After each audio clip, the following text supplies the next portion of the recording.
So hello guys, આજે છે 30 August 2024. So let's start. આજે આપણે સૌપ્રથમ ટોપિકના ઓર જોઈએ તો સૌપ્રથમ છે ક્વોન્ટમ કમ્પ્યુટર. તો નેશનલ ક્વોન્ટમ મિશન એ છે સ્ટાર્ટ કરવામાં આવી રહી છે. આની અંદર આપણે સુપરપોઝિશન અને એન્ટેંગલમેન્ટ છે એના વિશે જોઈશું અને નેશનલ ક્વોન્ટમ મિશન છે એની વાત કરશું અને ક્વોન્ટમ કમ્પ્યુટરની પણ વાત કરશું. ત્યારબાદ આની અંદર જે સુપર કોમ્પ્યુટર છે એના વિશે પણ વાત કરશું અને જે નેશનલ સુપર કોમ્પ્યુટર મિશન જોવા મળે છે તેની પણ વાત કરશું. ત્યારબાદ છે રાષ્ટ્રીય ભાષા એટલે કે ક્લાસિકલ લેંગ્વેજ, તો ઓડિયા ને એ બધી જે ભાષાઓ જોવા મળે છે તેની વાત કરશું અને જે 8મી જે અનુસૂચિની અંદર જે આપણી ઓફિશિયલ લેંગ્વેજ જોવા મળે છે તેની પણ વાત કરશું. ત્યાર પછી યુનિફાઈડ લેન્ડિંગ ઇન્ટરફેસ, તો આપણી યુપીઆઈ જે જોવા મળે છે એના જેવું જ આપણે ધિરાણ માટેનું જે છે એક ઇન્ટરફેસ તૈયાર કરવામાં આવી રહ્યું છે તેના વિશે વાત કરશું અને યુપીઆઈ વિશે પણ વાત કરશું આની અંદર.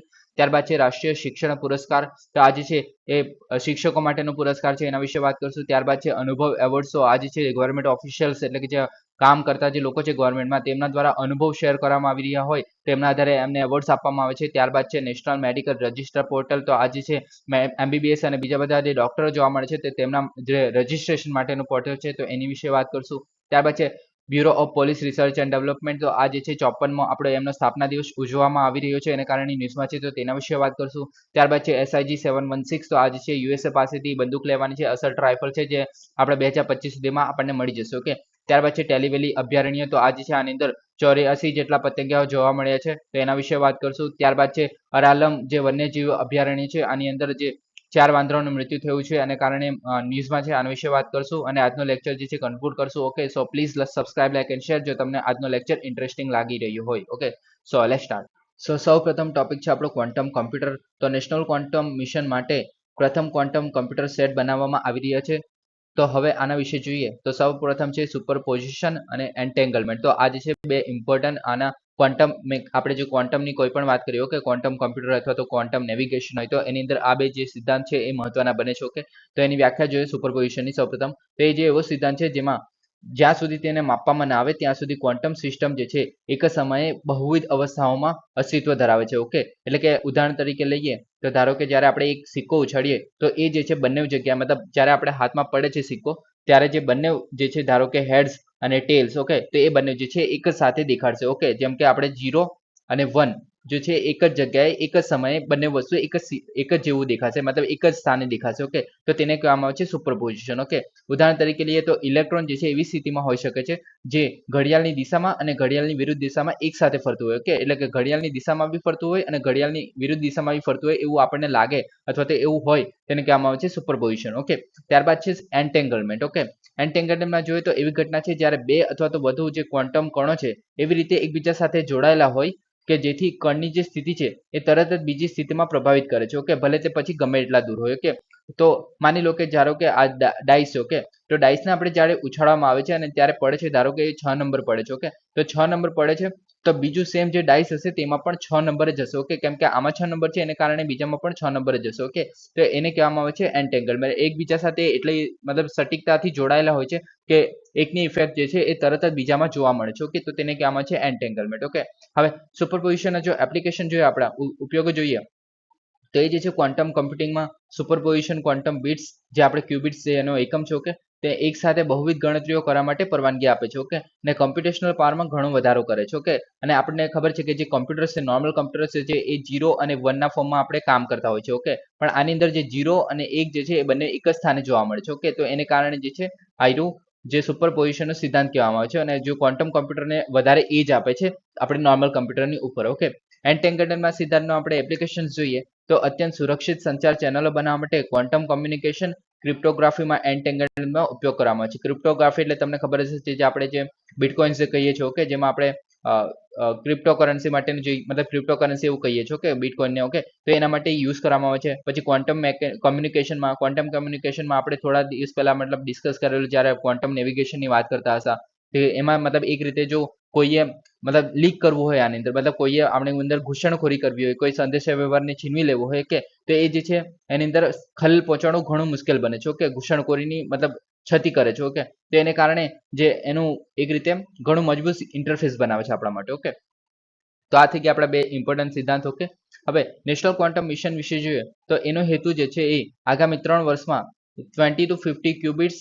આગામી 5 વર્ષમાં 50 થી 100 ક્યુબિટ્સ અને 10 વર્ષમાં 50 થી 100 1000 ક્યુબિટ્સ તો આટલે સુધીના જે કોમ્પ્યુટર સ્થાપિત કરવાના છે આ મતલબ ક્ષમતાઓ સાથેના. ઓકે, આની ક્ષમતાઓ છે. ઓકે, ક્યુબિટ્સમાં ક્ષમતા માપવામાં આવે છે જે ક્વોન્ટમ કોમ્પ્યુટર છે એની. ઓકે, સુપર કોમ્પ્યુટર હશે તો એની જે છે એ ફ્લોપમાં માપવામાં આવે છે. ઓકે, તો આ યાદ રાખવું. ઓકે, વધુમાં જોઈએ તો વિશન જે છે કંપનીઝ એક્ટ 2013 હેઠળ જે કંપની છે એને મતલબ 4 કંપનીઓની સ્થાપના કરવામાં આવશે નવી, અને તેનો જે છે સ્ટાર્ટઅપ્સને પણ અનુદાન પ્રદાન કરશે. ઓકે, આ ઉદ્દેશોને સિદ્ધ કરવા માટે મતલબ આ જે 3 આપણે જે વિકસાવવાના છે એના માટે અનુદાન પણ પ્રદાન કરશે અને 4 જે અલગ કંપનીની સ્થાપના પણ કરશે. ઓકે, તો આ ઇમ્પોર્ટન્ટ છે. ઓકે, હવે એનક્યુએમ વિશે જોઈએ તો એનો ઉદ્દેશ્ય જે છે વૈજ્ઞાનિક અને ઔદ્યોગિક રિસર્ચ એન્ડ ડેવલપમેન્ટ છે એને વધારવા માટેનો છે, અને એક જે ક્વોન્ટમ ટેકનોલોજીમાં નવીન ઇકોસિસ્ટમ બનાવવાનો પ્રયાસ કરશે. ઓકે, અત્યાર સુધી આપણે ઇન્ડિયામાં એક પણ કોમ્પ્યુટર આપણે જે ક્વોન્ટમ કોમ્પ્યુટર છે એ બનાવવામાં નથી આવ્યું. ઓકે, હવે જે સાયકોરોમાં એવું કંઈ નામ છે ગૂગલનું જે આપણે ક્વોન્ટમ કોમ્પ્યુટર છે. ઓકે, ગૂગલ દ્વારા વિકસાવવામાં આવેલું છે. સાયકોરમાં એવું કંઈ નામ છે. ઓકે, હવે અમલીકરણ એજન્સી જોઈએ તો વિજ્ઞાન અને ટેકનોલોજી મંત્રાલય હેઠળ વિજ્ઞાન અને ટેકનોલોજી વિભાગ છે એની હેઠળ આ અમલીકરણ કરશે. ઓકે, મિશનની અવધિ છે એ 2023 થી 2031 સુધી રાખવામાં આવી છે. ઓકે, મિશનનો ઉદ્દેશ્ય જોઈએ તો ક્વોન્ટમ કોમ્યુનિકેશન નેટવર્ક્સ. ઓકે, તો 2000 કિલોમીટરમાં ફેલાયેલ જે સુરક્ષિત અને ઉચ્ચ બેન્ડવિડ્થ કોમ્યુનિકેશન ઇન્ફ્રાસ્ટ્રક્ચરની સ્થાપના કરવાની છે આની અંદર. ઓકે, એટલે કે 2000 કિલોમીટરમાં આને સ્થાપવામાં આવશે. ઓકે, સમાંતર અંતર પર જે ઇન્ટરસિટી ક્વોન્ટમ કી ડિસ્ટ્રીબ્યુશન લાગુ કરવાનું છે. ઓકે, તો આ શું છે એના વિશે જોઈ લઈએ પહેલા તો QKD જે છે એટલે કે ક્વોન્ટમ કી ડિસ્ટ્રીબ્યુશન જે છે એ ક્વોન્ટમના ગુણધર્મોને લાભ લઈને માહિતીના સુરક્ષિત ટ્રાન્સમિશનને સક્ષમ કરે છે. એટલે કે આપણે માહિતીને આપણે જો સુરક્ષિત એકબીજાની જગ્યાએથી બીજી જગ્યાએ જો લઈ જવી હોય તો એને આપણે સિક્યોર કરવાનું કામ કરે છે, તેને કામ આવે છે ક્વોન્ટમ કી ડિસ્ટ્રીબ્યુશન. ઓકે, યાદ રાખવું. ઓકે, તે જે છે રેન્ડમ કી જનરેટ કરે છે, જેવી રીતના આપણે નોર્મલ જે કોમ્યુનિકેશન કરતા હોય. ઓકે, ત્યારે આપણે એન્કોડરને આપણે જે એન્ક્રિપ્શન ને એવું બધું આપણે કહીએ છીએ. ઓકે, તો એન્કોડર છે જે એન્કોડ કરવાનું કામ કરશે અને એન્ક્રિપ્ટર છે જે એન્ક્રિપ્ટ કરીને પછી બીજી જગ્યાએ મળશે અને અહીંયા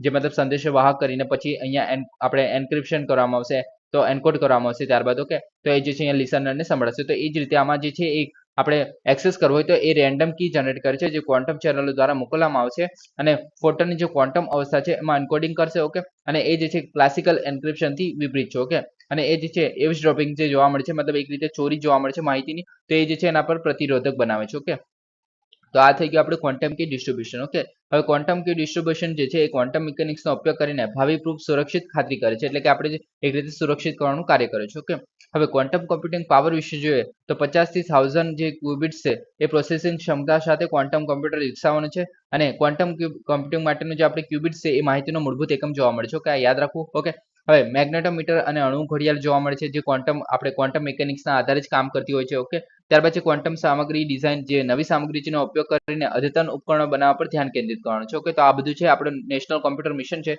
એની હેઠળ જ આવરી લે છે. ઓકે, હવે જે થીમેટિક હબ વિશે જોઈએ તો આની અંદર જે ક્વોન્ટમ કોમ્પ્યુટિંગ છે, ક્વોન્ટમ કોમ્યુનિકેશન છે, ક્વોન્ટમ સેન્સિંગ છે, મેટ્રોલોજી છે અને મિટીરિયોલોજી છે, અહીંયા ભૂલ છે. ઓકે, મિટીરિયોલોજી આવશે. ઓકે, અને ક્વોન્ટમ સામગ્રી અને ઉપકરણો છે તો આ બધું આની અંદર આવડી લેશે. ઓકે, જે નેશનલ ક્વોન્ટમ કોમ્પ્યુટર મિશન છે એની અંદર આપણે થોડા દિવસ પહેલા જે ક્વોન્ટમ નેવિગેશન વિશે વાત કરેલી. ઓકે, તો તમને યાદ હોય તો.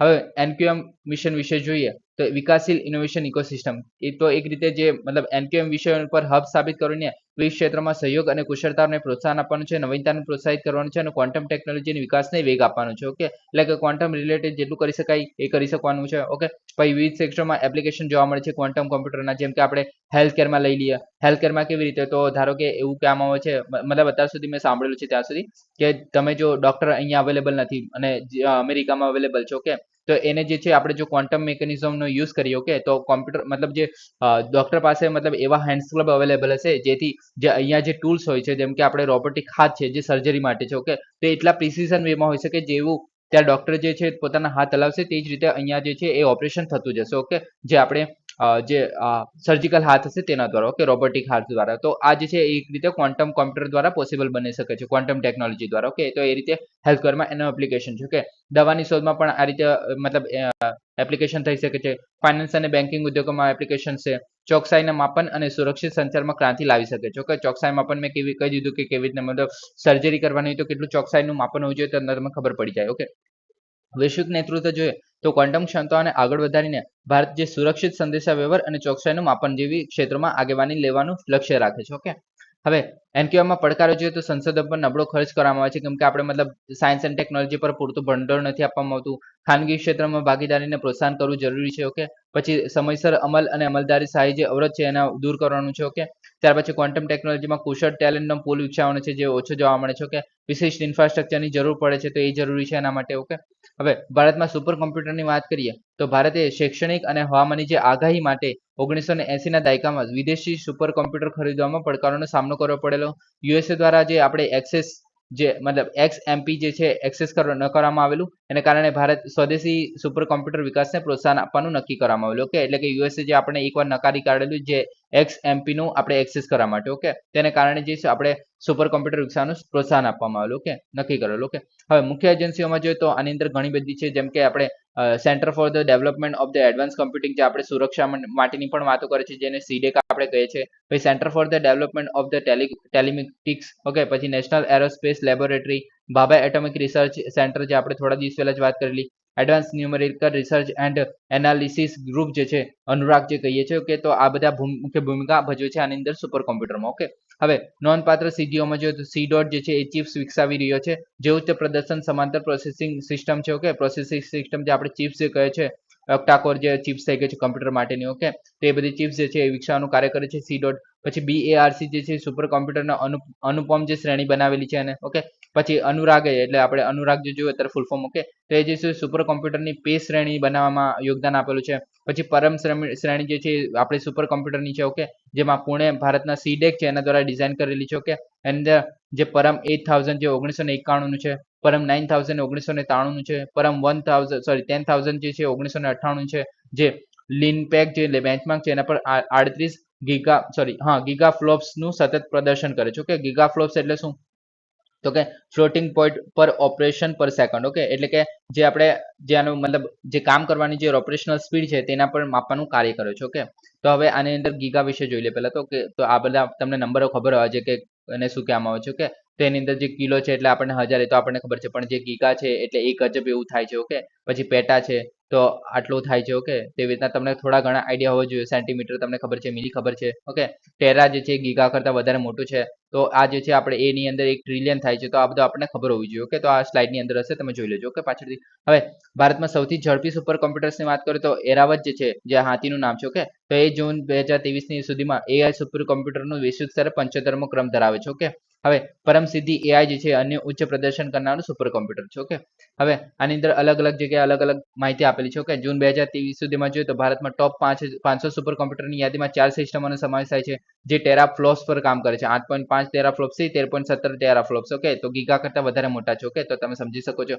જેમાં એરાવત PSAI જે છે CDEC દ્વારા બનાવવામાં આવેલું છે. પછી પરમ સિદ્ધિ જે છે એ CDEC દ્વારા બનાવવામાં આવેલું છે. 4.62 ટેરા ફ્લોપ્સ થી 5.27 ટેરા ફ્લોપ પર કામ કરે છે. પ્રત્યુષ જે છે આ ભારતીય ઉષ્ણકટિબંધીય હવામાન સંસ્થાન દ્વારા છે. ઓકે, પછી મિહિર જે છે national centre for the medium range weather forecasting માટેનું છે. ઓકે, તો આ જે છે એમની સ્પીડ છે. ઓકે, તો આ બધા સુપર કોમ્પ્યુટર વિશે તમને ખ્યાલ હોવો જોઈએ. ઓકે, તો આ જે છે આપણે CDEC નો જે એક આપણે સ્ક્રીનશોટ છે. ઓકે, જેમાં પરમ યુવા જે છે એમાં 529 ટેરાફ્લોપ સુપર કોમ્પ્યુટર છે 2013માં, એને 1970મો રેન્ક આપવામાં આવેલો. ઓકે, તો આ બધા સુપર કોમ્પ્યુટર છે. ઓકે, હવે નેક્સ્ટ આપણે નેશનલ સુપર કોમ્પ્યુટર મિશન વિશે. ઓકે, તો એ જે છે 2015માં લોન્ચ કરવામાં આવેલું. ઉદ્દેશ્ય જોઈએ તો નેશનલ નોલેજ નેટવર્ક છે એના દ્વારા જોડાયેલા ભૌગોલિક રીતે વિતરિત ઉચ્ચ પ્રદર્શન કોમ્પ્યુટર કેન્દ્રોનો ક્લસ્ટર સ્થાપિત કરવાનું હતું. ઓકે, હવે લાક્ષણિકતા જોઈએ.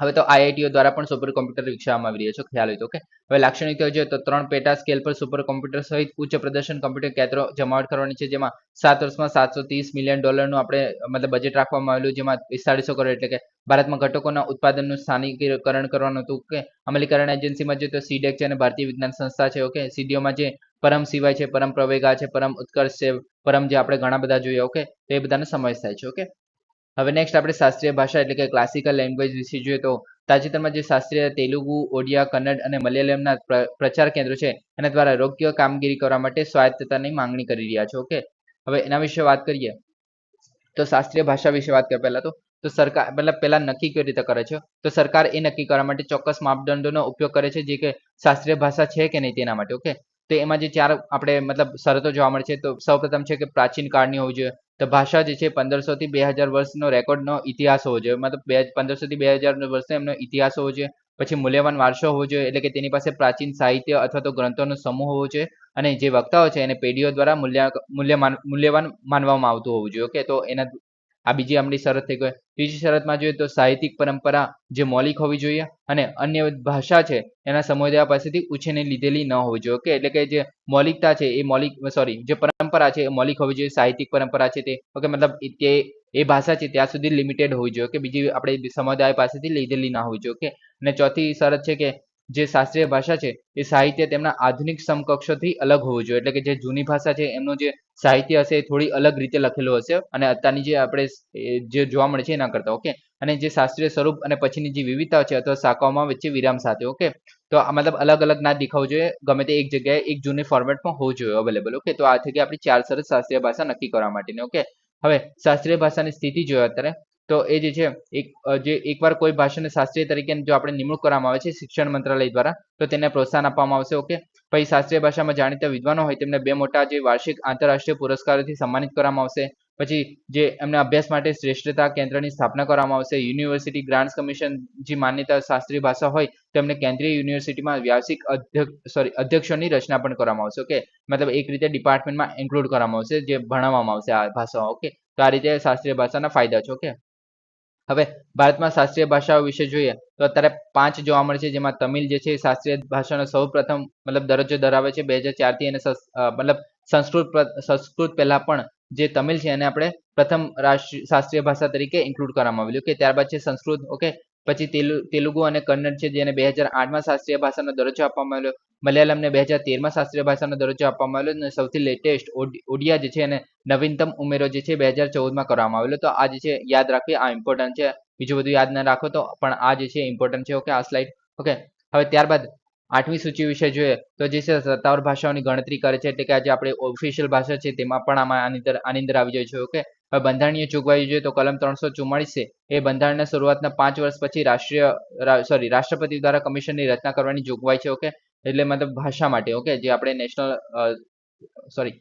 મતલબ ભાષા માટેનું કમિશનની રચના કરવાની જોગવાઈ છે. ઓકે, કલમ 351માં જોઈએ તો સંયુક્ત સંસ્કૃતિ માટે અભિવ્યક્તિના માધ્યમ તરીકે હિન્દી ભાષાને પ્રોત્સાહન આપવાનો હેતુ છે. ઓકે, એટલે કે હિન્દી ભાષાને આપણે ઓફિશિયલ લેંગ્વેજ તરીકે પણ માનીએ છીએ. ઓકે, હવે સમાવેશમાં માપદંડમાં જોઈએ તો 8મી અનુસૂચિ ભાષાના સમાજકાર માટે કોઈ પણ નિશ્ચિત માપદંડ નથી. ઓકે, આ ખાસ યાદ રાખો, આના માટે કોઈ પણ નિશ્ચિત માપદંડ નથી. કોઈ ભાષાને આપણે 8મી અનુસૂચિમાં ઇન્ક્લુડ કરીએ છીએ તો. ઓકે, હવે શાસ્ત્રીય ભાષા માટે 4 તો છે. ઓકે, 4 આપણે શરતો જોઈ, પણ જો 8મી આપણે અનુસૂચિમાં જો ઇન્ક્લુડ કરવી હોય તો એના માટે કોઈ પણ શરત નથી. ઓકે, હવે અધિકૃત ભાષામાં જોઈએ તો ટોટલ આપણી 22 ભાષા જોવા મળે છે આપણે 8મી અનુસૂચિમાં. ઓકે, તમને બધાને ખ્યાલ જ છે. ઓકે, આ સમય બંગાળી, ગુજરાતી બધી. ઓકે, તમને વાંચી લેજો કઈ કઈ છે. ઓકે, આ ઇમ્પોર્ટન્ટ છે. હવે તો સિંધી ભાષા જે છે અને 1967માં 21માં સુધારા દ્વારા ઉમેરવામાં આવેલી. કોંકણી, મણિપુરી અને નેપાળી જે છે 1992માં 71માં સુધારા દ્વારા એડ કરવામાં આવેલી. બોડો, ડોગરી, મેથિલી અને સંથાલી છે તેને 2003માં 92માં બંધારણીય સુધારા દ્વારા ઉમેરવામાં આવેલી. ઓકે, તો આ જે છે ઇમ્પોર્ટન્ટ છે. તો આ જે છે યાદ રાખો. ઓકે, આ છેલ્લી જે 3 લાઈન છે તે ઇમ્પોર્ટન્ટ છે. ઓકે, હવે આપણે નેક્સ્ટ ટોપિક વિશે જોઈએ, યુનિફાઈડ લેન્ડિંગ ઇન્ટરફેસ યુએલઆઈ. તો રિઝર્વ બેન્કે ઘર્ષણ રહિત ધિરાણ માટે એપ્લિકેશનનું સંચાલન કરી રહી છે જેનું નામ છે યુનિફાઈડ લેન્ડિંગ ઇન્ટરફેસ. તે ટૂંક સમયમાં દેશભરમાં લોન્ચ કરવામાં આવશે અને ક્રેડિટ બાજુ યુપીઆઈ બની જશે. ઓકે, હવે યુનિફાઈડ લેન્ડિંગ ઇન્ટરફેસ વિશે જોઈએ તો ઓગસ્ટ 2023માં જે રિઝર્વ બેન્ક ઓફ ઇન્ડિયા છે એને એ ધિરાણ પ્રક્રિયાને સુવ્યવસ્થિત કરવાના હેતુથી પબ્લિક ટેક પ્લેટફોર્મ માટે એક પાયલટ પ્રોજેક્ટ શરૂ કર્યો છે. ઓકે, હવે એનો ધ્યેય જે છે ખર્ચ ઘટાડવા, વહેંચણીને ઝડપી બનાવવા અને માપનીયતા વધારવાનો હતો. ઓકે, તાજેતરમાં જે આરબીઆઈના ગવર્નર છે આ પ્લેટફોર્મનું નામ જે છે યુનિફાઈડ લેન્ડિંગ ઇન્ટરફેસ નામ આપવાનો પ્રસ્તાવ મૂક્યો છે. ઓકે, યુપીઆઈ જે છે એ ચૂકવણી માટે એક ક્રાંતિ લાવેલી, એવી જ રીતે યુએલઆઈ જે છે ભારતમાં ધિરાણ એટલે કે લોન માટે પરિવર્તન લાવશે એવું કહેવામાં આવી રહ્યું છે. ઓકે, હવે યુએલઆઈ માટેની જરૂરિયાત જોઈએ તો પહેલા કેમ જરૂરિયાત પડી તો જે ઝડપી ડિજિટલાઇઝેશનને લીધે ડિજિટલ પબ્લિક ઇન્ફ્રાસ્ટ્રક્ચરનો વિકાસ થયો છે. તો એવી જ રીતે ધિરાણ મૂલ્યાંકન ડેટા છે એ વિવિધ સિસ્ટમોમાં વિખરાયેલા છે જેને સરળ અને સમયસર ધિરાણને અવરોધે છે. ઓકે, એટલે કે આપણે જે ધિરાણ આપવામાં આવે છે. ઓકે, તો એ જે મતલબ આપણે જે યુપીઆઈ જે મતલબ આપણે ટ્રાન્ઝેક્શન જે જોવા મળે છે તેની તો આપણે એક રીતે ડિજિટલ પબ્લિક ઇન્ફ્રાસ્ટ્રક્ચરનો વિકાસ થઈ ગયો છે એને કારણે. ઓકે, પણ જે ધિરાણ જે છે એના માટે કોઈ સિસ્ટમ નથી, કેમ કે જે ધિરાણ આપણે લઈએ છીએ. ઓકે, મતલબ જે અડ્ડા 265 ને બધા જે મતલબ અલગ અલગ જે જોવા મળે છે લોન માટેના. ઓકે, જે એના પર ઓનલાઈન જે એક લોકો જે છે એક લોકો પાસે જો વધારે પૈસા હોય તો બીજા વ્યક્તિને જે ધિરાણ આપવા માટે એ જે વેબસાઇટ છે એનો યુઝ કરશે. ઓકે, તે એ બંનેને જોડવાનું કામ કરે છે, એક રીતે OLX જેવું તેવી રીતે ધિરાણ તો આપવા મળે છે, ઓકે, પણ એ જે છે મતલબ એક જગ્યાએ વ્યવસ્થિત રીતે એના ડેટા અવેલેબલ નથી, તો એને કારણે જે છે એ સિસ્ટમો વિખરાયેલા છે, ઓકે, તો એને એક રીતે આપણે સરળ અને સમયસર ધિરાણ બનાવવું હોય તો એને આપણે એક જગ્યાએ લાવવા પડે, તો એના જેવું જ આપણે યુપીઆઈમાં કેવી રીતે ટ્રાન્ઝેક્શન જોવા મળે છે, તો એ જ રીતે આપણે લોન જે છે એને આપણે એક સરખી રીતે વ્યવસ્થિત રીતે ચલાવી શકીએ તો એના માટેનું આ પ્લેટફોર્મ હશે, ઓકે. હવે યુએલઆઈ વિશે જોઈએ તો યુએલઆઈ જે છે એ બહુવિધ સ્ત્રોતોમાંથી ધિરાણકર્તાઓને ડિજિટલ માહિતી એટલે કે જેમ કે રાજ્યના જે જમીન રેકોર્ડ છે અને પછી એના સિમલેસ સંમતિ આધારિત પ્રવાહને સક્ષમ કરે છે, okay.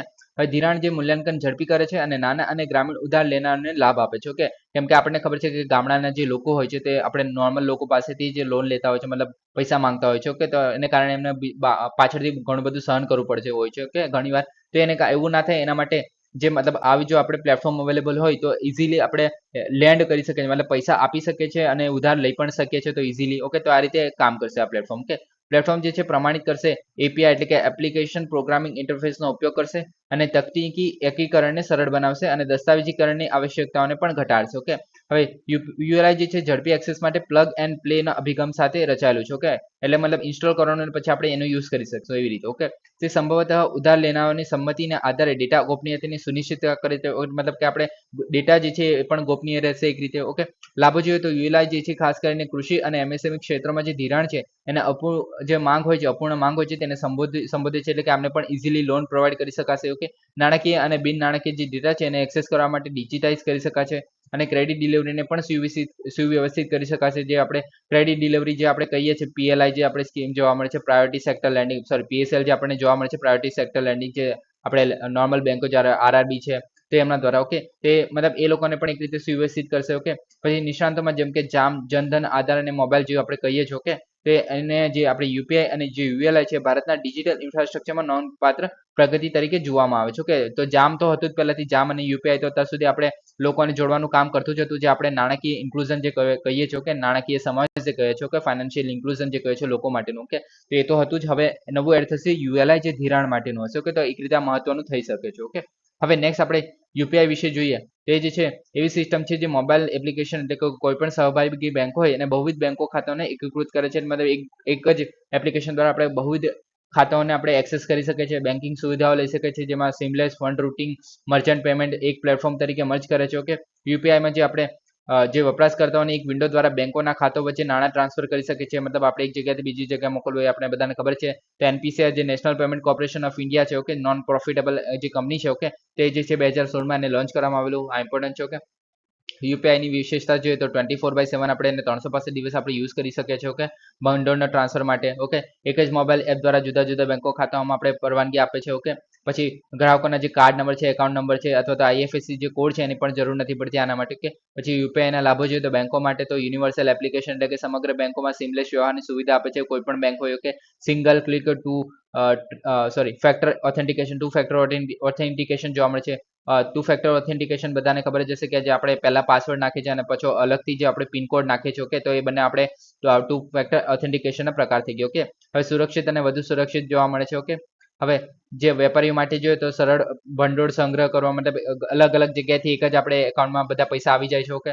In app payments, okay, મતલબ એક જગ્યાથી આપણે જો એક એકાઉન્ટમાંથી બીજા એકાઉન્ટમાં પણ ટ્રાન્સફર કરવું હોય તો તે પણ આપણે ઇઝીલી કરી શકીએ છીએ. પછી વર્ચ્યુઅલ સરનામું સ્ટોર કરવાનું પણ કોઈ પ્રકારનું જોખમ નથી હોતું જે ગ્રાહકોને હોય છે તેમને, ઓકે. પછી ગ્રાહકો માટે જોઈએ તો વિવિધ જે બહુવિધ બેંકોના ખાતા માટે એક જ આપણે એપ્લિકેશન યુઝ કરી શકીએ છીએ. રાઉન્ડ ધ ક્લોક ઉપલબ્ધતા એટલે કે 24/7 365 દિવસ ફરિયાદનું સરળ નિરાકરણ લાવવામાં આવે છે અને વર્ચ્યુઅલ આઈડીનો ઉપયોગ કરવામાં આવે છે આની અંદર, ઓકે. એટલે કે આપણે એક રીતે સુરક્ષા સુનિશ્ચિત થાય છે, ઓકે. યુપીઆઈના વ્યવહારના આંકડા જોઈએ તો એનપીસીઆઈના ડેટા અનુસાર જોઈએ તો જુલાઈ 2024માં અત્યારના લેટેસ્ટ ડેટા છે, ઓકે. 2024માં યુપીઆઈની ચૂકવણીનું મૂલ્ય 20,64,292.40 કરોડ જેટલો આપણે ટ્રાન્સફર કરવામાં આવેલા પૈસા, ઓકે. ને કુલ ટ્રાન્ઝેક્શનની સંખ્યા જોઈએ તો 14,435.55 મિલિયન હતી, ઓકે. તો તમે સમજી શકો છો કે યુપીઆઈનો કેટલો બહોળા પ્રમાણમાં યુઝ કરવામાં આવી રહ્યો છે, ઓકે. નેક્સ્ટ છે રાષ્ટ્રીય શિક્ષણ પુરસ્કાર, ઓકે, શિક્ષક પુરસ્કાર, ઓકે. તો તાજેતરમાં ઉચ્ચ શિક્ષણ વિભાગે શિક્ષણ મંત્રાલય શિક્ષકોને રાષ્ટ્રીય પુરસ્કાર જે 2024 એના માટે જે હાયર એજ્યુકેશન ઇન્સ્ટિટ્યુશન્સ અને પોલિટેકનિકમાં જે 16 શિક્ષકોની પસંદગી કરી હતી, ઓકે. પોલિટેકનિક જે છે એ બ્રાન્ચનું નામ છે, ઓકે. હવે રાષ્ટ્રીય શિક્ષક પુરસ્કાર વિશે જોઈએ તો ઉત્કૃષ્ટ શિક્ષકોના અનન્ય યોગદાનની ઉજવણી કરવામાં આવે છે આની અંદર. જેઓ શાળાના શિક્ષણમાં સુધારો કરે છે અને વિદ્યાર્થીઓના જીવનને સમૃદ્ધ બનાવે છે તે લોકોને આમને આપવામાં આવે છે આ જે રાષ્ટ્રીય પુરસ્કાર છે તે ઓકે હવે પાત્રતા જો ભારતમાં કોલેજ યુનિવર્સિટી અને ઉચ્ચ શૈક્ષણિક સંસ્થાઓ છે અને પોલિટેકનિક ફેકલ્ટીઓ છે તે તેમના સભ્યો માટે ખુલ્લું રાખવામાં આવ્યું છે આ ઓકે હવે આની અંદર નિયમિત ફેકલ્ટી મેમ્બર શરતો જે છે એ નિયમિત ફેકલ્ટી મેમ્બર હોવો જોઈએ લઘુત્તમ 5 વર્ષનો પૂર્ણ સમયનો અનુભવ ધરાવતો હોવો જોઈએ એ અંડર ગ્રેજ્યુએટ અથવા તો અનુસ્નાતક પણ હોઈ શકે છે અરજીની અંતિમ તારીખ જે છે 55 વર્ષ કરતાં ઓછી ઉંમરની વ્યક્તિ માટે છે ઓકે વાઇસ ચાન્સેલર ડાયરેક્ટર અને પ્રિન્સિપાલ છે તો આ જે છે એમને એ લોકોને નહીં મળે એ લોકો અયોગ્ય છે આ એવોર્ડ લેવા માટે ઓકે પરંતુ 55 વર્ષથી જે નીચેના ભૂતપૂર્વ હોદ્દારો હોય તે લોકો આની અંદર એપ્લિકેશન અથવા તો અરજી કરી શકે છે ઓકે એપ્લાય કરી શકે છે માન્યતા જોઈએ તો વિજેતાઓને 50,000 રૂપિયા સુધીનું મેડલ અને પ્રમાણપત્ર મળે છે ઓકે નેક્સ્ટ છે અનુભવ એવોર્ડ્સ તો તાજેતરમાં પેન્શન અને પેન્શનર કલ્યાણ વિભાગ છે એટલે આ યાદ રાખવું department of pension and pension welfare છે ઓકે તેના દ્વારા ચલાવવામાં આવે છે તો આ ઇમ્પોર્ટન્ટ થઈ ગયું ઓકે અનુભવ એવોર્ડ્સ કોના દ્વારા આપવામાં આવે છે કે સરકારના જે કેન્દ્ર સરકારના જે કર્મચારીઓ છે એમના દ્વારા આપવામાં આવતી સેવા હોય ત્યારે મતલબ જે સેવા આપી હોય તેમના યોગદાનને માન્યતા આપવા માટે અને 7મો અનુભવ એવોર્ડ સમારોહનું આયોજન કરવામાં આવેલું ઓકે તો યાદ રાખવાની જરૂર નથી કયો મતલબ કયો સમારોહ હતો પણ કોના દ્વારા કરવામાં આવે છે અને શેના માટે હોય છે તો તે મહત્વનું છે ઓકે હવે નેક્સ્ટ આપણે અનુભવ એવોર્ડ વિશે જોઈએ તો રાષ્ટ્રીય નિર્માણના નિવૃત્તિ અધિકારીઓ છે તેમના જે યોગદાન છે એમને ઓળખવાનું છે આની અંદર અને લેખિત વર્ણનો દ્વારા ભારતના જે વહીવટી ઇતિહાસનું દસ્તાવેજીકરણ કરવાનું છે એટલે કે તેમનો જે મતલબ શરૂઆત જેમને જોબની શરૂઆત કરી અને ત્યારથી લઈને તેમનું જ્યારે રિટાયરમેન્ટ થાય છે ઓકે તો ત્યાર સુધી એમના પણ જેટલા પણ અનુભવો હોય તેમને લેખિતમાં વર્ણન કરીને પછી અહીંયા આપણે એપ્લાય કરવાનું હોય છે અને એમના આધારે જે અનુભવ એવોર્ડ જે છે આપવામાં આવે છે ઓકે તો આ જે છે અનુભવ એવોર્ડ આ લોકોને આપવામાં આવે છે જેમ કે ટી જેકબ જે છે એ સેક્રેટરી ઓફ ધ યુપીએસસી ના સેક્રેટરી હતા પછી અદિતિ દાસ રાઉત જે છે એ એડિશનલ સેક્રેટરી હતા પછી જી નાનચરમમાં જે હતા એ ટેકનિકલ ઓફિશિયલ ડી ગ્રુપના હતા ઓકે પછી રાજેશ કુમાર પરિદા જે ડેપ્યુટી કમાન્ડન્ટ હતા અપ્પન શ્રીધર જે હતા એ જુનિયર એન્જિનિયર હતા તો આ બધાને અનુભવના આધારે એ લોકોને એવોર્ડ્સ મળ્યા છે ઓકે અનુભવ પોર્ટલની વાત કરીએ તો માર્ચ 2015માં એને સ્થાપવામાં આવેલું ઓકે નિવૃત્ત અને નિવૃત્ત સરકારી જે કર્મચારીઓ છે એમના માટે અનુભવો શેર કરવા માટેનું ઓનલાઈન પ્લેટફોર્મ છે આ ઓકે અને ભારત સરકાર કર્મચારી જાહેર ફરિયાદ અને પેન્શન મંત્રાલય જે પેન્શન અને પેન્શન કલ્યાણ વિભાગ છે એના દ્વારા શરૂ કરાયેલું ઓકે હવે એનો ઉદ્દેશ્ય જોઈએ તો નોંધપાત્ર સૂચનો અને કામના અનુભવોના ડેટાબેઝ બનાવવો એટલે કે જેટલા મતલબ સરકારી કર્મચારીઓ છે એમના જે અનુભવો છે એનો એક ડેટાબેઝ બનાવવા છે આની અંદર ઓકે રાષ્ટ્રીય નિર્માણ માટે નિવૃત્ત કર્મચારીઓ છે એમના જ્ઞાનનો ઉપયોગ કરવામાં આવશે કેમ કે જે મતલબ 50 મતલબ 30-40 વર્ષ એ લોકોએ જોબ કરી હોય તો એમના જે અનુભવ છે એ શેર કરશે તો એમની અંદર ઘણું એમને નવું શીખવા મળ્યું હશે તો જે નવા લોકો આવે છે તે જે નિવૃત્ત કર્મચારીઓ છે એમને મતલબ જે જ્ઞાન હતું તે નવા લોકો આવી રહ્યા છે તે લોકોને પણ ફાયદો થશે આનો ઓકે પછી ઉપયોગિતા અને અનુરૂપ જે સૂચનો છે એને ધ્યાન લેવા માટે મંત્રાલયો અને વિભાગોને પણ સહાય કરશે મતલબ એ લોકો દ્વારા કોઈ નવીનતા કોઈ શોધ કરવામાં આવી હોય કોઈ નવો જે ટેકનિક આપણે શોધવામાં આવી હોય તો એ લોકો જે મંત્રાલયો અને વિભાગોને શેર કરીને પછી એ લોકો પણ એનો હેલ્પ કરી શકે છે ઓકે પાત્રતા જોઈએ તો નિવૃત્ત કેન્દ્ર સરકાર કર્મચારીઓ અને પેન્શનરો ભાગ લઈ શકે છે આની અંદર નિવૃત્ત 8 મહિના પહેલા જે અથવા તો નિવૃત્ત પછી 1 વર્ષ સુધીમાં અનુભવના જે લેખન છે એ સબમિટ કરવામાં આવે છે આ પોર્ટલ ઉપર ઓકે હવે પુરસ્કાર જોઈએ તો આની અંદર 2 પુરસ્કારો મેં 2 સ્તરો પર ઓફર કરવામાં આવે છે એક છે અનુભવ પુરસ્કાર જેની અંદર પ્રાપ્તકર્તાઓને મેડલ પ્રમાણપત્ર અને ₹10,000 નું પ્રોત્સાહન આપવામાં આવે છે અને જ્યુરી પ્રમાણપત્રો જે સન્માનિત મેડલ અને પ્રમાણિત આપવામાં આવે છે ઓકે બે કેટેગરી છે પણ યાદ રાખજો ઓકે નેક્સ્ટ છે national medical register NMR portal okay તો કેન્દ્રીય સ્વાસ્થ્ય મંત્રાલય એટલે હેલ્થ મિનિસ્ટ્રી છે આપણી ઓકે તો એ જે છે તાજેતરમાં નવી દિલ્હીમાં નેશનલ મેડિકલ રજિસ્ટર પોર્ટલનું લોન્ચ કરવામાં આવેલું કે હવે નેશનલ મેડિકલ રજિસ્ટર વિશે જોઈએ તો એ જે છે ભારતમાં લાયક એમબીબીએસ ડોક્ટરો માટેની નોંધણીની સુવિધા આપે છે તો આ નામ પરથી ખબર પડે છે રજિસ્ટર કરવાનું છે મેડિકલ એટલે કે ડોક્ટરને ઓકે એમબીબીએસ ડોક્ટર છે એમને ઓકે એનએમસી અધિનિયમ 2019 એટલે કે નેશનલ મેડિકલ રજિસ્ટર અધિનિયમ 2019 એની કલમ 31 હેઠળ ફરજિયાત ethics and medical registration board છે એને લાયસન્સ પ્રાપ્ત કરતા જે મેડિકલ પ્રેક્ટિશનર છે એને વિગતોના જેમ કે નામ સરનામું અને માન્ય લાયકાત છે એ ધરાવતું ઇલેક્ટ્રોનિક રાષ્ટ્રીય રજિસ્ટરની જાળવણી કરે છે ઓકે તો આ 3 વસ્તુ યાદ રાખવાની અંદર તો પહેલા તો આ અધિનિયમ હેઠળ છે ethics and medical registration board હેઠળ આ જે અધિનિયમ છે એના દ્વારા મતલબ કામ કરે છે અને આ પોર્ટલ આની હેઠળ કામ કરશે ઓકે અને ઇલેક્ટ્રોનિક રાષ્ટ્રીય રજિસ્ટ્રી છે આના માટે ઓકે હવે વ્યાપક ડેટાબેઝ જોઈએ તો એનએમઆર જે સમગ્ર ભારતમાં તમામ એલોપેથિક જે એમબીબીએસ ડોક્ટર છે ઓકે તો એ જે છે રજિસ્ટર્ડ ડોક્ટરો માટે એક વ્યાપક અને ગતિશીલ ડેટાબેઝ તરીકે સેવા આપે છે ઓકે અને એના આધાર લિંકેજ એટલે કે આની જે સાથે ડોક્ટરનો જે આધાર છે આઈડી સાથે અન્યની રીતે લિંક કરવામાં આવશે અને વ્યક્તિગત અધિકૃતતાની ખાતરી કરે છે અને ચકાસણીની પ્રક્રિયાને સુવ્યવસ્થિત કરે છે ઓકે નોંધણી પ્રક્રિયામાં જોઈએ તો ડોક્ટરો જે છે સરળ ઓનલાઈન પ્રક્રિયા દ્વારા સરળતાથી નોંધણી કરાવી શકે છે મેડિકલ કોલેજ સંસ્થાઓ અને રાષ્ટ્રીય મહત્વની સંસ્થાઓ સહિત અન્ય જે રાજ્ય તબીબી પરિષદો છે એ પણ આની અંદર પોર્ટલ પર એકબીજા સાથે જોડાયેલા હોઈ શકે છે ઓકે પછી ડેટા દ્રશ્યતા એટલે કોના દ્વારા એક્સેસ કરી શકે છે, તો અમુક ડેટા છે નોર્મલ લોકો દ્વારા તો દ્રશ્ય કરી શકાય છે, જેમ કે પ્રમાણપત્ર જોઈ લો ડોક્ટરનું એ રીતે, ઓકે. પણ જે અન્ય બીજી માહિતી છે ફક્ત અધિકૃત સંસ્થાઓ દ્વારા જ લઈ શકાય છે, જેમ કે આપણે એનએમસી થઈ ગઈ, આરબી થઈ ગઈ, એસએમસી થઈ ગયું, નેશનલ બોર્ડ ઓફ એક્ઝામિનેશન થઈ ગયું, તબીબી સંસ્થાઓ થઈ ગઈ, પછી રજિસ્ટર મેડિકલ પ્રેક્ટિશનર થઈ ગઈ, તો આ લોકો દ્વારા જ ખાલી એક્સેસ કરી શકાય છે આ બધી ડેટા, ઓકે. વિશેષતાઓ છે તો વધારાની લાયકાતનો ઉમેરો કરે છે આમાં, ઓકે, કે આ જો આમાં મતલબ એક રીતે આમાં રજિસ્ટર હોય તો જ એને આપણે એઝ અ ડોક્ટર પ્રેક્ટિશનર તરીકે કામ કરશે એવું કહી શકાય, ઓકે. ટ્રેક એપ્લિકેશન કે કેવી રીતે કામ કરી રહ્યું છે અને એપ્લિકેશન આપણે ટ્રેક કરી શકીએ છીએ ડોક્ટરની, ઓકે. લાયસન્સ સસ્પેન્ડ કરીએ તો આપણે એ જાણી શકીએ છીએ. એનએમઆર આઈડી કાર્ડ, પછી ડિજિટલ ડોક્ટર પ્રમાણપત્રો એ જારી કરી શકે છે આના દ્વારા, ઓકે. સતત સુધારો કરવામાં આવે છે આની અંદર, અપગ્રેડેશન અને ઉન્નતીકરણ જોવા મળે છે, એને કારણે આપણે ઇઝીલી આપણે ટ્રેક કરી શકીએ છીએ કે ડોક્ટરની સ્થિતિ કેવી છે, ઓકે.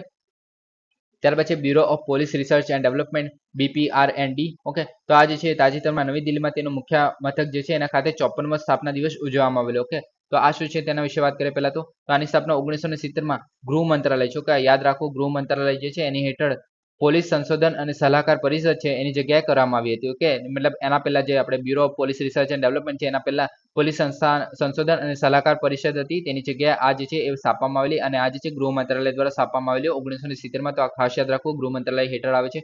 આનું મુખ્ય મથક છે નવી દિલ્હીમાં, ઓકે. હવે આદેશો તો પોલીસની જરૂરિયાત અને સમસ્યાઓને ઓળખે છે, પોલીસની જરૂરિયાતોને પહોંચી વળવા માટે સંશોધન પ્રોજેક્ટ્સ અને અભ્યાસો હાથ ધરે છે, અને પોલીસની જે કાર્ય માટે વિજ્ઞાન અને ટેકનોલોજીના વિકાસ પર કેવી રીતે ધ્યાન કરી શકાય તો એની પણ વાત કરે છે, ઓકે. મતલબ આપણે ટેકનોલોજી અને પોલીસની જે કામ છે એમાં આપણે કેવી રીતના ઇન્ક્લુડ કરી શકીએ તેવી રીતે, ઓકે. કાર્ય અને જવાબદારી જોઈએ તો રાજ્ય અને કેન્દ્રીય પોલીસ છે એની સંસ્થાઓ માટે તાલીમની ફરજ જરૂરિયાતો અને ગુણવત્તા પર નજર રાખે છે. પોલીસ દળો અને સુધારાત્મક વહીવટ અને આધુનિકરણને સહાય કરે છે. પોલીસ સાધનો અને ઇન્ફ્રાસ્ટ્રક્ચર માટે ધોરણો અને ગુણવત્તાની જરૂરિયાતને વિકસાવવાનું છે. રાષ્ટ્રીય પોલીસ મિશનનું સંકલન કરે છે, કે સંસ્થાકીય માળખું જોઈએ તો બે વિભાગો હતા પહેલા, ઓકે. સંશોધન અને આંકડાશાસ્ત્ર, અને બીજું હતું પ્રકાશન અને વિકાસ, ઓકે. પ્રકાશન અને વિકાસ, સોરી, ઓકે. પાછળથી 1973માં એક તાલીમ વિભાગ બનાવવામાં આવેલો, ઓકે, આની અંદર, ઓકે. અને એ જે છે કોલકાતા, હૈદરાબાદ, ચંદીગઢ, ગાઝિયાબાદ અને જયપુરમાં જોવા મળે છે. આ 5 સેન્ટ્રલ ડિરેક્ટિવ તાલીમ સંસ્થાઓનું સંચાલન કરે છે, ઓકે. તો આ જે 5 સંસ્થાઓ છે એ ઇમ્પોર્ટન્ટ બને છે, જેવી રીતે આપણે એનજીટી વિશે પૂછાયેલું કે નેશનલ ગ્રીન ટ્રિબ્યુનલ છે એની જે 5 જે રિજનલ સંસ્થાઓ છે ક્યાં ક્યાં જોવા મળે છે, એવી રીતના આ પણ પૂછાઈ શકે છે, ઓકે. તો ધ્યાન રાખવું. નેક્સ્ટ છે SIG 716 રાઇફલ. તો તાજેતરમાં જે સંરક્ષણ મંત્રાલય છે એમને યુએસએના જે સિગ ઓર જે કંપની છે, ઓકે, તેના 73,000 SIG 716 રાઇફલ માટે પુનરાવર્તિત ઓર્ડર આપવામાં આવ્યો છે, એના પર હસ્તાક્ષર કર્યા છે, ઓકે. ડિલિવરી જે છે 2025ના અંત સુધીમાં આવી જશે, ઓકે. હવે આના વિશે જોઈએ તો એ જે છે ઓટોમેટિક અસોલ્ટ રાઇફલ છે, ઓકે, જે આપણે AK-47 જોવા મળે છે એના જેવી, ઓકે. હવે ફાયર આર્મ્સ નિર્માતા સિગ જે ઓઆર છે એના દ્વારા ઉત્પાદિત થશે. આ યુએસ નું છે, ઓકે. અને ભારતના જે સેના છે એમાં વ્યાપકપણે સંકલિત, ખાસ કરીને જે પર્વતીય અને સરહદી વિસ્તારોમાં આનો ઉપયોગ કરવામાં આવશે, ઓકે. હવે વિશેષતાઓ જોઈએ તો આનું જે કુલ લંબાઈ આટલી છે, બેરલ લંબાઈ આટલી છે, વજન આટલું છે, યાદ રાખવાની જરૂર નથી મારા ખ્યાલથી, તો ઓકે. 600 મીટર પર શૂટ કિલ જે છે એ કરી શકે છે, મતલબ 600 મીટર પર એને શૂટ કરીએ તો કિલ લક્ષ્ય પર કરી શકો છો, ઓકે. લાંબી રેન્જ અને વધુ ઘાતક માટે ઉચ્ચ સંચાલિત જોવા મળશે કેલિબર, ઓકે. ગેસ પિસ્ટન જોવા મળશે આની અંદર, ઓકે. અને મોડ્યુલર ડિઝાઇન જે પિટકેનટીની જે છે એ રેલ પર એક્સેસરીઝ સાથે સરળ અનુકૂલન કરવાની મંજૂરી આપે છે, ઓકે. તો આટલું બધું મારા ખ્યાલથી ટેકનિકલ નહીં પૂછે, ઓકે. નેક્સ્ટ આપણે ટેલીવેલી વન્યજીવ અભયારણ્ય વિશે જોઈએ તો મુંબઈ સ્થિત એક લેપિડોટ રિસ્ટેજ તાજેતરમાં અરુણાચલ પ્રદેશના જે લોઅર સુબાનસિરી જે જિલ્લો છે એમાં એક વાઇલ્ડ લાઈફ અભયારણ્ય છે, એમાં 4 દિવસીય અભ્યાસ દરમિયાન 85 જેટલી પતંગિયાની પ્રજાતિઓ નોંધી હતી, ઓકે. તો આપણે આ તો કામ નથી, પણ આ ટેલીવેલી અભયારણ્ય વિશે જોઈ લઈએ, ઓકે. હવે ટેલીવેલી વન્ય અભયારણ્ય જે છે અરુણાચલ પ્રદેશના નીચલા સુબનસિરી જિલ્લામાં આવેલું છે, ઓકે. હવે આ જે છે આની અંદર 300 કિલોમીટરમાં વહેંચાયેલું છે. ઉત્તર પ્રદેશ અભયારણ્ય છે, ઓકે. 2400 મીટર સુધી ઊંચાઈ આવેલું છે, ઓકે. આની અંદર નદીઓ ખાસ યાદ રાખવી કે પાંગે, સીપુ, કારિંગ અને સુબાનસિરી જેવી નદીઓ જોવા મળે છે. સુબાનસિરી યાદ રાખવી, ઓકે, અહીંયાથી જાય છે, ઓકે. ખાલી એટલું યાદ રાખવું કે ટેલીવેલી વન્યજીવ અભયારણ્ય છે અરુણાચલ પ્રદેશમાં આવેલું છે, અને સુબર્ણસિરી જે નદી છે એના અંદરથી પસાર થાય છે, તો આટલું ઇમ્પોર્ટન્ટ બનશે, ઓકે. હવે આની અંદર આપાટા જનજાતિ જોવા મળે છે, ઓકે. તો આ યાદ રાખવું, ઓકે. તો તમે જોઈ શકો છો મેપમાં, તો અરુણાચલ પ્રદેશમાં જે અપર ડિસ્ટ્રિક્ટ છે આ, ઓકે, સુબનસિરી ડિસ્ટ્રિક્ટ, લોવર જે છે અહીંયા આવેલું છે, એટલે, ઓકે. હવે આ સુબનસિરી નદી છે, ઓકે, તો બ્રહ્મપુત્રાની ઉપરી નદી છે, ઓકે. તો તમે જોઈ શકો છો, ઓકે. હવે વનસ્પતિ જોવા મળે છે જેની અંદર સિલ્વર ફિલ વૃક્ષો છે, ફર્ન છે, પછી અનોખો વાંસ જોવા મળે છે, પ્લિયોબ્લાસ્ટસ સિમોન, ઓકે. તો આ વાંસ તમે યાદ રાખી શકો છો મારા ખ્યાલથી, તો મતલબ યાદ રાખવું જોઈએ, ઓકે. ઔષધીય છોડ જોવા મળે છે, ઓકે. પ્રાણી સૃષ્ટિ જોવા મળે છે જેમાં હાથી છે, વિશાળ ખિસકોલી છે, જે જાયન્ટ આપણે સ્ક્વિરલ જોવા મળે છે, ઓકે. ક્લાઉડેડ લેપર્ડ જોવા મળે છે, ઓકે. તો આટલાનો સમાવેશ થાય છે, ઓકે. આટલું બધું યાદ રાખવું હોય તો રાખી શકાય છે, ઓકે. હવે અરાલમ વન્યજીવ અભયારણ્ય વિશે જોઈએ તો તાજેતરમાં કેરળના કન્નૂર જિલ્લામાં અરાલમ વન્યજીવ અભયારણ્યમાં 4 વાંદરાઓનું મૃત્યુ મતલબ મૃત મળી આવે છે. તો કેવી રીતે થયા એને કારણે જે અધિકારીઓ છે એ ચિંતામાં છે. ઓકે, હવે અલારમ વન્યજીવ અભયારણ્ય વિશે જોઈએ તો પશ્ચિમ ઘાટના જે પશ્ચિમ ધોળા પર જોવા મળશે પહેલા તો. ઓકે, કેરળમાં સૌથી ઉત્તરીય વન્યજીવ અભયારણ્ય છે. ઓકે, વાયનાડ બ્રહ્મગીરી, વાયનાડ ઉત્તરી ધોળાવ અને કર્ણાટકની જે બ્રહ્મગીરી વન્યજીવ અભયારણ્ય છે અને કુર્ગ જે જંગલો છે એના સંલગ્ન બને છે. ઓકે, તમે જોઈ શકો છો આ છે આપણું કેરલા. ઓકે, એની અંદર અલારમ વાઇલ્ડ લાઈફ સેન્ચ્યુરી અહીંયા છે. ઓકે, હવે આપણે જે અહીંયા આપણે જે મોસ્ટલી જે આપણે વન્યજીવ અભયારણ્ય છે વાયનાડ જે બ્રહ્મગીરી ને એવા બધા આવેલા છે. અહીંયા નીલગિરી જે આપણે પહાડ જોવા મળે છે. ઓકે, તો એ જે છે એની આજુબાજુ ઘણા બધા ઇમ્પોર્ટન્ટ જોવા મળે છે. આપણે કોઈ દિવસ એને પૂરી ડિટેલમાં આપણે ડિસ્કસ કરશું. ઓકે, નદીઓમાં જોઈએ તો ચેકનીન્સ પુઝા જે નદી છે દક્ષિણ બાજુથી વહે છે તો આ ઇમ્પોર્ટન્ટ બનશે. ઓકે, આમાં ઓકે અન્ય નદીમાં નારિકા દાવું થોડું અને કુરુકા થોડું અને મિનુતુમુ થોડું. ઓકે, તો આ 3 નદીઓ છે. ઓકે, વનસ્પતિમાં જે પશ્ચિમ કિનારે ઉષ્ણકટિબંધીય સદાબહાર જંગલો, અર્ધ સદાબહાર જંગલો, દક્ષિણમાં ભારતીય ભેજવાળા પાનખર જંગલો, દક્ષિણ પહાડીમાં ટોચ પરનું જે સદાબહાર જંગલ અને વૃક્ષારોપણ પણ જોવા મળે છે આની અંદર. ઓકે, અનોખી વિશેષતાઓ જોવા મળે છે. એમાં વેસ્ટ કોસ્ટમાં ઉષ્ણકટિબંધીય સદાબહાર જંગલો માત્ર સંરક્ષિત વિસ્તારમાં જોવા મળે છે. ઓકે, હવે આ પ્રકારના જોવા મળે છે. હવે યાદ રાખવું નહીં મારા ખાતે તો સર્વોચ્ચ શિખર જે છે કટ્ટી બેટ્ટી આનો જોવા મળે છે. ઓકે, કટ્ટી બેટ્ટા. ઓકે, વનસ્પતિઓ જોવા મળે છે આ બધી હેટરોફિલસ છે, બીસોફિસ છે, જાવનિક છે. ઓકે, તો આ બધા જોવા મળે છે. આ ઇમ્પોર્ટન્ટ આપણે ખાલી પ્રાણી જોઈએ તો સ્લોથ રીચ જોવા મળે છે, બોનેટ મેકાક જોવા મળે છે, મલાબર જાયન્ટ જોવા મળે છે અને ખિસકોલી જોવા મળે છે. ઓકે, સોરી મલાબર જાયન્ટ ખિસકોલી જે છે એ જોવા મળે છે, મલાબર જે આપણે કહીશું. ઓકે, સો ગાઈઝ આજ માટે આટલું જ. Please subscribe, like and share. જો તમને આજનો લેક્ચર પસંદ આવ્યો હોય પ્લીઝ ફીડબેક આપજો. તમને જો કોઈ ખામી દેખાતી હોય, કોઈ મારે ઇમ્પ્રુવમેન્ટ કરવાની જરૂર હોય તો પ્લીઝ મને ફીડબેક આપજો. Thank you for listening. જય હિન્દ, વંદે માતરમ.